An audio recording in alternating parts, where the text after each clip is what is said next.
মালিক আমাদেরকে পাঠাইছে, মালিকের কাছে আমাদের চলে যাওয়া লাগবে। আল্লাহর হাবিব বলে বেনামাজি হইয়া কবরে গেলে তিনটা শাস্তি। আল্লাহ রাব্বুল আলামিনের হাবিব বলেছেন আফদালুল ইবাদাত সালাত, সর্বোত্তম ইবাদত হলো নামাজ। জবানটা খুলে কোন সর্বোচ্চ ইবাদতের নাম কি? নামাজ। এই নামাজটা সর্বোত্তম ইবাদত। সাহাবায়ে কেরাম ডাক দিয়ে কই ইয়া রাসূলুল্লাহ ইয়া হাবিবাল্লাহ, রোজার ব্যাপারে আপনি বলেছেন মান সামা রমাদানা ঈমানান ওয়া ইহতিসাবান গুফিরা লাহু মা তাকাদ্দামা মিন যামবিহি ওয়া মা তাআখার। এত সুন্দর রোজার ফজিলত, এরপরে রোজাটা কেন সর্বোত্তম ইবাদত হলো না? আপনি বলেছেন হজ করার জন্য, হজ করলে কেন এটা কেন সর্বোত্তম ইবাদত হলো না? যাকাত দিয়েছে, যাকাতটা কেন সর্বোত্তম ইবাদত হলো না? নামাজটা কেন সর্বোত্তম ইবাদত? আমার নবী আপনার নবী বলে সাওম রোজা রাখলে কথা বলা যায়, যাকাত দিলে কথা বলা যায়, হজ করলে কথা বলা যায়, কিন্তু নামাজ এমন একটা বন্দেগী যেই নামাজে দাঁড়ায়া গেলে এমপির সালাম দিলে নামাজ বাতিল হয়ে যায়, মন্ত্রীর সালাম দিলে নামাজ বাতিল হয়ে যায়। দুনিয়ার কাহার সঙ্গে কথা বলা যায় না। জবানটা খুলে বলো আল্লাহ। হায়রে এ রাজশাহীর বাবা, নামাজটা সর্বোত্তম ইবাদত। আমার নবী কয় অন্যান্য ইবাদত করতে গেলে কথা বলা যায়, কিন্তু নামাজের মধ্যে দাঁড়ায় গেলে কথা বলা যায় না। নামাজের ভিতরে কোনো মানুষকে সালাম দিলে নামাজ বাতিল হয়ে যায়, আমার নবীকে সালাম না দিলে নামাজ বাতিল হয়ে যায়, আমার নবীকে সালাম না দিলে নামাজ বাতিল হয়ে যায়।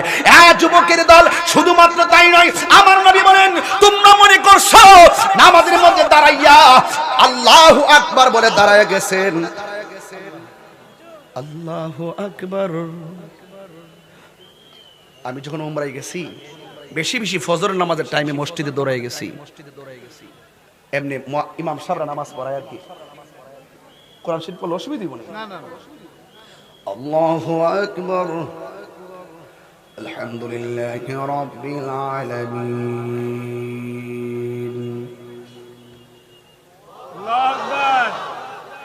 ঘুমিয়ে পড়েছে।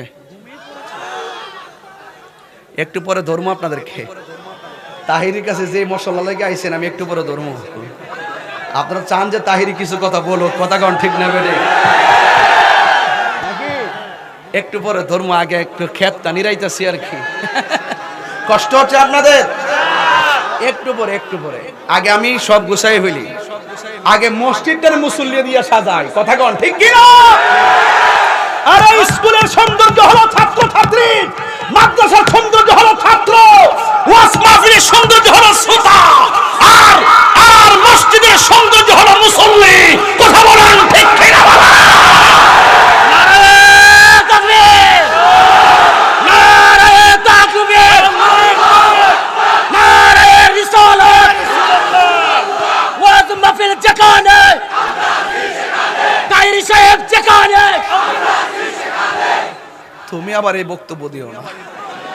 তুমি কইছো তাহিরি সব যেখানে, এরা বলছে আমরা সেখানে। তাহিরি সব চেয়ারে, সবাইকে চেয়ারে বসতে পারবো? স্লোগানও বুঝা দিও, কথা কোন ঠিক না বেটে? যাক, অসুবিধা নেই। কষ্ট হচ্ছে আপনাদের? আচ্ছা ঠিক আছে, আরেকটু সামনে যাই ইনশাল্লাহ। বৃষ্টি আসলে কি আপনারা চলে যাবেন? আমি নিয়ত করছি আমি যাবো না, কারণ আপনাদের এলাকায় আমার কাছে এলাকা খুব ভালো লেগেছে। রাজশাহী, পুরা রাজশাহীটা ঘুরলাম, কিন্তু ঘুরতে গিয়ে দেখলাম এত পরিষ্কার পরিচ্ছন্নতা, একদম সুন্দর, গাড়ি ঘোড়া কোলাহল মুক্ত, আর মানুষগুলোর চেহারা অনেক সুন্দর সুন্দর। বুঝতে পেরেছি অরিজিনাল আম খাই তো সেই জন্য। কথা বলেন ঠিক কিনা? আরে আমরা তো অনেক দিন, আমি তো 22 বছর ধরে ওয়াজ করি, 22 বছরে রাজশাহীর আম প্রতি বছরই খেয়েছি, কিন্তু আজকে রাজশাহীর আম গাছ দেখেছি। যেই গাছের আম খেয়েছিলাম আজকে সেই গাছ দেখেছি। রাস্তা দিয়ে আসার সময় ডানে বামে তাকায় আর একটা আম, এখন বর্তমান যে আমটা সেটার নাম কি? কাটিমন। হ্যাঁ কাটিমন। আমি নওগাঁ যাওয়ার পরে আমাকে বাইন্ডিং করে দিয়ে দিয়েছেন, ইনশাল্লাহ এটা নিয়ে যাব আপনাদের এলাকার স্মৃতি। দেখি আজকে কি হয়। নওগাঁ থেকে পেয়েছি, আবার রাজশাহী পটিয়া থেকে কি পাই। যাক, অসুবিধা নাই, আম না পেলে অসুবিধা নাই, জাম না পেলে অসুবিধা নাই, কিন্তু গর্ব করে বলতে পারবো রাজশাহী পটিয়া গিয়ে ভালোবাসা পেয়েছি। একটু খুশি লাগতেছে না? কিন্তু আমার কথা তো মানতে হইব, কথা তো মানতে হবে। তো মসজিদটা মুসল্লি দিয়ে সাজাতে চাই, রাজি আছেন না নাই? আরো যদি আসি না নাই ভাই, আমার আম্মাকে নিয়ে উমরায় গেছি তো সকালবেলা একটা লোভ লাগতো আর কি, যে সুদাইস আব্দুর রহমান আর সুদাইস হাফিজাহুল্লাহ তিনি তেলাওয়াত করতে কখন আসবেন একটা অপেক্ষা করছিলাম আর কি। এই শুনেন, আপনার রাস্তা বন্ধ করে দেন, আর এই দিক দিয়ে যেভাবে দাঁড়াই আছেন সেভাবে দাঁড়াই থাকেন। ওই বাউন্ডারির বাইরে কি মানুষ নাকি? ওইগুলো মানুষ, 1 কিলো ওইদিকে 1 কিলো ওইদিকে সব মানুষ। মারহাবা জোরে খান, মানুষ আছে। আচ্ছা এই শুনেন শুনেন শুনেন শুনেন, আপনাদেরকে একটা ভোট নেই। আপনারা আজকে মাদ্রাসায় কে কে দান করছেন হাত তোলেন। কি রে এই বেটা, ওই যে সবার তুলছে। আচ্ছা যাক, আপনাদের কাছে আমার লোকটি আসলে আমার কাছে এসে বলছে যে হুজুর আপনি মানুষ ঠিকই আছে, আমরা মাদ্রাসায় তেমন কিছু টাকা উঠে নাই। ভাই দয়া কইরা কৃপণতা করেন না আল্লাহর ওয়াস্তে। as-sakhiyu হাবিবুল্লাহ, দানশীল ব্যক্তি হলো আল্লাহর বন্ধু। দেন না আল্লাহকে রাজি খুশি করার জন্য, যে যা পারেন দেন। এই ব্যাগ নিয়ে না ঘুরেন, আল্লাহ ভরসা সব দিবে সব দিবে। এটা সব নবীর পাগল, কথা কোন ঠিক কিনা? দরকার হয় মোবাইলে ফ্লেক্সি হবে না, দরকার হয় 2-3 দিন মোবাইলে এমবি ঢুকাবো না। মোবাইলে এমবি ঢুকাইলে বন্ধু বান্ধবের সাথে হাই হ্যালো শেষ, কিন্তু এই মাদ্রাসায় দান করলে এটা মিজানের পাল্লায় কথা বলবে, কথা বলেন ঠিক কিনা? দেন পকেটে হাত দেন, বাবা না লক্ষ্মী। ওরা খুব নিরুপায় হয়ে আমার কাছে আসছে যে হুজুর কেউ বাকি বললো বইলেন, আমি ঘোষণা করে দিব ইনশাআল্লাহ। যান যান যান, সবারে দেন সবারে দেন। তেলাওয়াতটা কি শুনবেন? আলহামদুলিল্লাহি রাব্বিল আলামিন আর রহমানির রহিম মালিকি ইয়াউমিদ্দিন ইয়্যাকা না'বুদু ওয়া ইয়্যাকা নাস্তাঈন ইহদিনাস সিরাতাল মুস্তাকিম সিরাতাল লাযীনা আন'আমতা আলাইহিম গায়রিল মাগদুবি আলাইহিম ওয়ালাদ-দাল্লিন।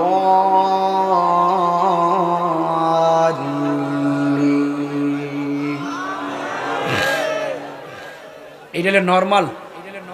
আর ভালো কারি যখন আসে, ভালো কারি যখন আসে, আল্লাহু আকবার, আল্লাহু আকবার, আলহামদুলিল্লাহি রাব্বিল আলামিন, আল্লাহু আকবার, আর রহমানির রহিম মালিকি ইয়াউমিদ্দিন ইয়্যাকা না'বুদু ওয়া ইয়্যাকা নাস্তাঈন ইহদিনাস সিরাতাল মুস্তাকিম সিরাতাল লাযীনা আন'আমতা আলাইহিম গায়রিল মাগদুবি আলাইহিম ওয়ালাদ-দাল্লিন।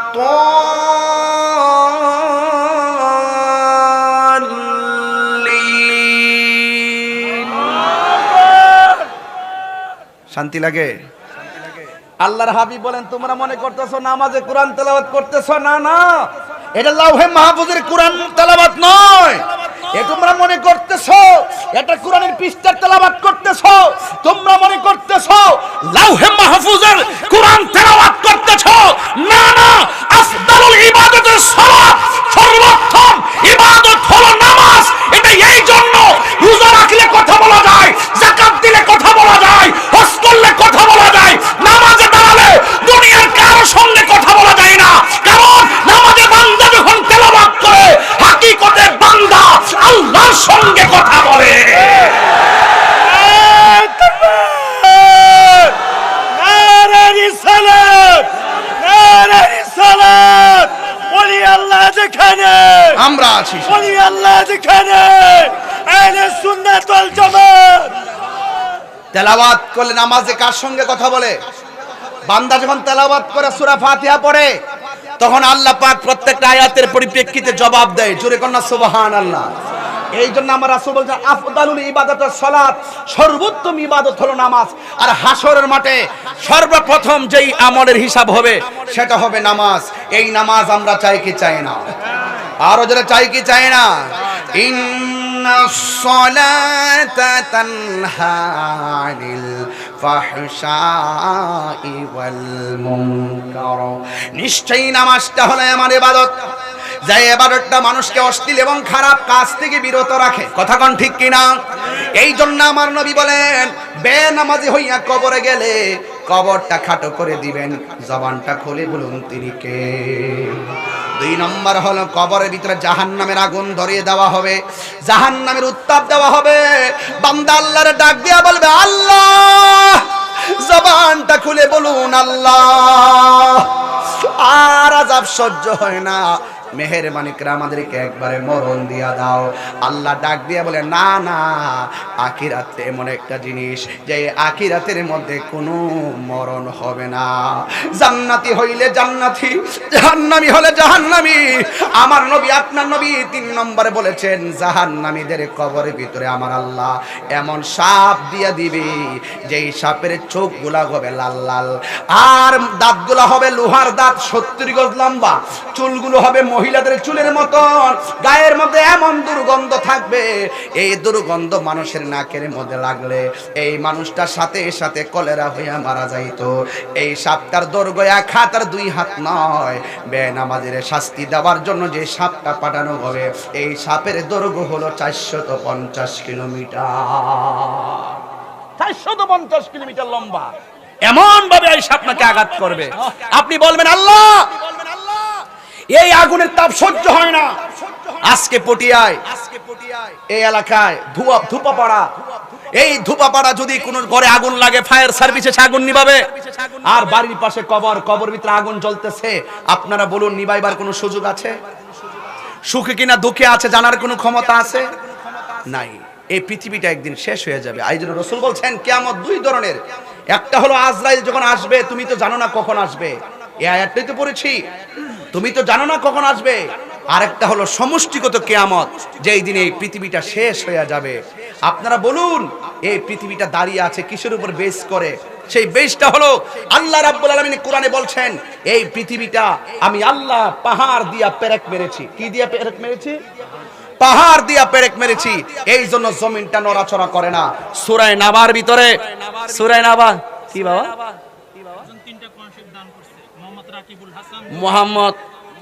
মোহাম্মদ রাকিবুল হাসান চকদুর্লভপুর, তিনটি কোরআন শরীফ এই মাদ্রাসায় তারা দিয়েছে। আল্লাহ যেন তাদের নেক মাকাসিদ গুলো পূরণ করে, বলেন আমিন। আরো যারা দিতে চান ইনশাল্লাহ দিবেন, এতে কোনো আমার আপত্তি নাই। সবাই দিবেন, যা দিবেন তারই লাভ হবে, যে দিবেন না তারও লাভ হবে যদি তার সমর্থন থাকে। যদি কোন ঠিক কিনা? আর একজনে দান করে চারজন যদি হিংসা করে, তাহলে সে লাভবান হতে পারবে না। এই জন্য আমি বলছিলাম কিয়ামত, এই দুনিয়ার জমিনটা যেটার উপর বেস করে শান্ত, সেটা হলো পাহাড়। আপনারা কে কে মদিনায় গেছেন? আপনি গেছেন? মাশাআল্লাহ। মদিনা থেকে ওই যে বদরের যুদ্ধ, বদর প্রান্তরে যাওয়ার সময় ডানে বামে অনেক পাহাড় আছে না? ডানে বামে অনেক পাহাড় আছে। ওই বদরে যাওয়ার পথে বীরে শেফা, বীরে রাওয়াহা, এগুলো পানি পান করছেন নিশ্চয়ই। হ্যাঁ, এই পানিগুলো পান করছেন। এইদিকে যাওয়ার সময় দেখবেন ডানে অনেক পাহাড়, বামে অনেক পাহাড়। আমরা দেখলে মনে মনে ভাবতাম যে এই পাহাড়গুলো আল্লাহ কেন বানিয়েছেন, যেখানে কোনো বাড়ি ঘর বানানো যায় না, যেখানে কোনো ক্ষেত খামার করা যায় না। আসলে এই জন্য নয়। আল্লাহ পাক কোরআনে বলছেন ওয়াল জিবালা আউতাদা, আমি আল্লাহ এই পৃথিবীর মধ্যে পাহাড় বানিয়েছি জমিনের পেরেক হিসাবে। পাহাড় আছে দেখেই এই জমিনটা নড়াচড়া করে না।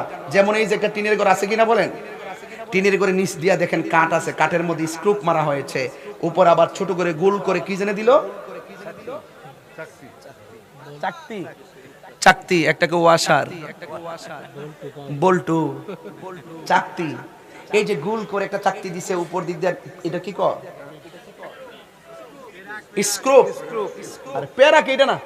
এগুলো ভালো কথা ছিল। ফেরা কইলে বড় বড় গাছে মারে, নৌকাত মারে। হ্যাঁ, যে ফেরা কইলে তোমার এটা ভাইরাল করে দিতা না।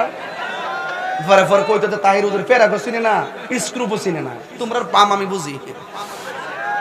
আরে আস্তে ওই শুরু গেছে গে। এবার শুনেন, রাগ করেন না, রাগ করেন না, শুনেন। এই যে স্ক্রুপটা বসাইলাম চাকতির উপরে, কাঠের মধ্যে মারলাম যেন বাতাসে টিনটাকে উড়াইয়ে নিতে না পারে। কথা কোন ঠিক না বেঠিক? যেন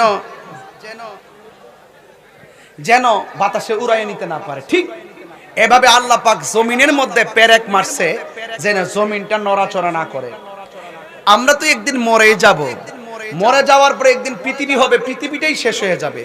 অথচ পৃথিবীটা আল্লাহ অনেক মায়া করে সাজাইছেন, কথা কোন ঠিক কিনা? এই মায়ার পৃথিবী, মায়ার বান্দা চলে যাবে। বান্দারে, এই দুনিয়াটা আখিরাতের তুলনায় একদম রাতের মতো। 24 ঘন্টা রাত চলে যায় না, এর চাইতে আরো স্বল্প জায়গা হলো এই দুনিয়াটা। আখিরাতে গেলে বুঝবেন লক্ষ লক্ষ কোটি কোটি বছর চলে গিয়েছে। প্রেমিক হলে খবরই থাকবে না, এত শান্তি আর শান্তি।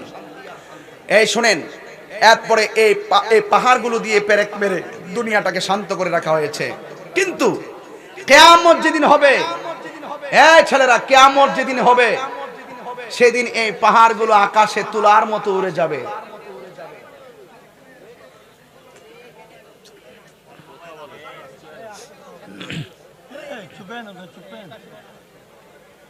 এই এই বল, আর্জেন্টিনা তুমি যে উঠছিলে একটু দাঁড়াও সামনে। তোমার চুলগুলো কি আর কোনো ডিজাইন পাইছিল না? দেখেন পুরা এরিকেতে ড্রেন বানাইছে। বসো বসো বসো বাবা রে, চুলটা ঠিক মতো কাটিস। এ কত মানুষ তোমার বাপের তুই না কত মন্দ বলতেছে, এমুকের পোলাটা চুল ডিজে কাটছে, লক্ষণটা দেখো না। সাবধান, এটার মধ্যে কিন্তু অনেক সভ্যতা আছে, আছে কিনা বলেন? চুল সৌন্দর্য সিস্টেম অনুযায়ী রাখতে হবে, কথা কোন ঠিক কিনা? আমার চুল একটু বড়, উমরায় যাওয়ার পরে কেটে ফেলছিলাম, একদম ছোট হয়ে গেছিল, এখন আবার আগের মতন বড় হয়ে গেছে। কিন্তু চুলের 3টা নিয়ম আছে, একটা হলো খাটো করে রাখা, আরেকটা হলো কানের লতি পর্যন্ত, আরেকটা হলো কাঁধ পর্যন্ত, ঘাড় পর্যন্ত। হ্যাঁ, এই 3 সিস্টেমের রাসূল সাল্লাল্লাহু আলাইহি ওয়াসাল্লাম চুল মোবারক রাখতেন। এগুলো নিয়ে কোনো ফতোয়াবাজি করেন? হ্যাঁ করছে, প্রথম যখন নতুন রাখছি কইছে বাবরিওয়ালা চুলওয়ালা হুজুর কতই বলছে, এগুলো শোনার টাইম না। কিন্তু হে যে চুলটি রাখছে এটা কোনো সিস্টেমই ভরে না।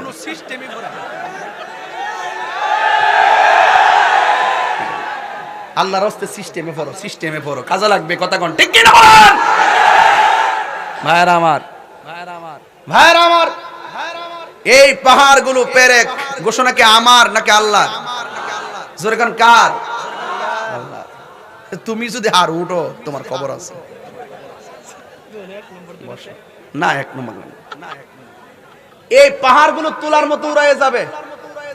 আচ্ছা, যেই পাহাড় দিয়ে জমিনটা শান্ত রাখা হয়েছে, এই পাহাড় যদি উড়ে যায় তখন কি শান্ত জমিন থাকবে? আমি তেলাওয়াত করছি। ওয়াতাকুনুল জিবালু কালইহনিল মানফুশ।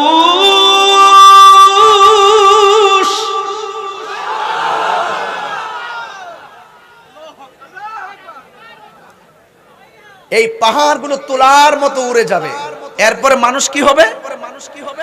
ইয়াউমা ইয়াকুনুন নাসু কাল ফারাশিল মাবথুস।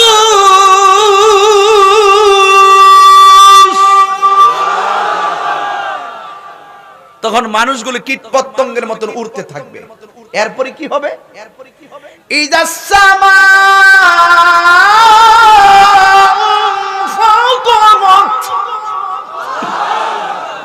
আকাশটা বিদীর্ণ হয়ে যাবে। ওয়া ইযাল কাওয়াকিবু তাসারাত, আকাশের তারকাগুলো খুলে খুলে পড়ে যাবে। ওয়া ইযাল বিহারু ফুজ্জিরাত, জমিনের মধ্যে যত নদী আছে নদীর মধ্যে সুনামি সৃষ্টি হয়ে যাবে। সুনামি কি জিনিস তো বুঝবেন না, এখন ইউটিউবের মধ্যে চার্জ দিবেন, জাপানের সুনামি দেখবেন।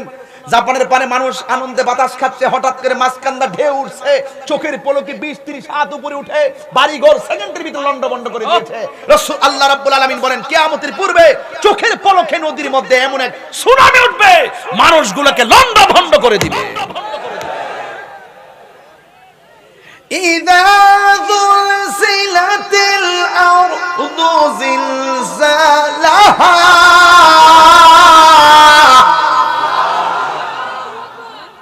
পাহাড় যখন উড়ে যাবে, শান্ত জমিন অশান্ত হয়ে যাবে, তখন আল্লাহ বলছেন ইযা যুলসিলাতিল আরদু জিলজালাহা, এই জমিনটা কাঁপতে থাকবে। আল্লাহু আকবার বলেন। ওয়া আখরাজাতিল আরদু আসকালাহা